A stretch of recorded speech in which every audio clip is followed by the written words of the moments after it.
President Donald Trump is doing another major rebranding exercise, this time targeting the Pentagon, America's defense headquarters based in Virginia. Trump is signing an executive order that will allow the Department of Defense to be referred to as the Department of War. It will also allow Defense Secretary Pete Hegseth to identify himself as the Secretary of War in official documents and ceremonies.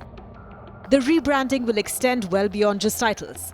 Pentagon websites and signage will be updated, including renaming the Public Affairs Briefing Room the Pentagon War Annex. According to the executive order, the name Department of War conveys a stronger message of readiness and resolve compared to Department of Defense, which emphasizes only defensive capabilities. In an effort to project strength and resolve, the order authorizes the Defense Secretary, his department and subordinate officials to use the new titles as secondary names.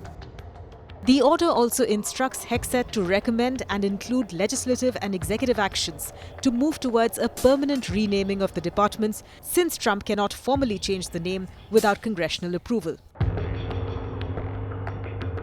The Department of War was originally established by the first American president, George Washington, to oversee the army. It retained the name until 1949, when then-President Harry S. Truman reorganized the military. Truman had earlier signed the National Security Act of 1947. Merging the Department of the Navy, the newly created Department of the Air Force, and the Department of the Army, then known as the Department of War, into the national military establishment under a civilian Secretary of Defense. In August 1949, the establishment was renamed the Department of Defense. According to Trump's executive order, restoring its name will sharpen the focus of this department on our national interest and signal to adversaries America's readiness to wage war to secure its interests.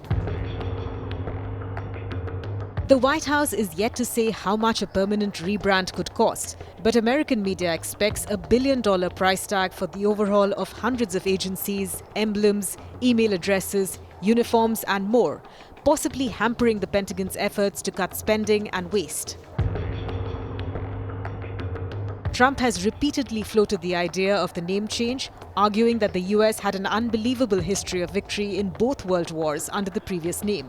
Both Trump and Hegseth have sought to refocus the department on war fighting and a warrior ethos. They have argued that the department has become too focused on diversity, equity and inclusion programs and woke ideology.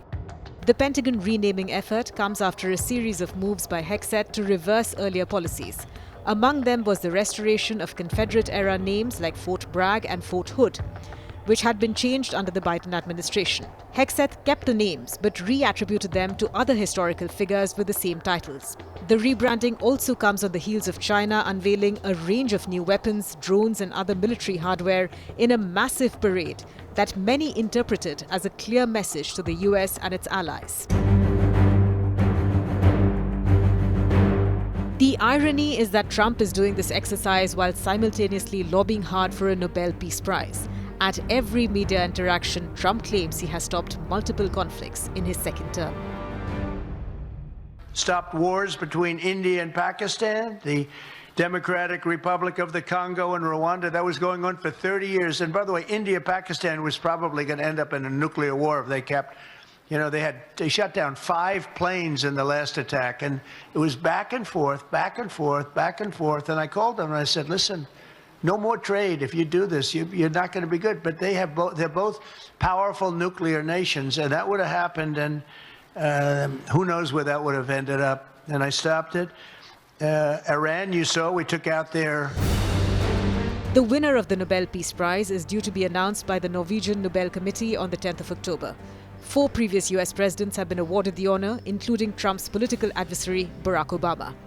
But will Trump's warrior ethos push come in the way of his Nobel Peace Prize dream?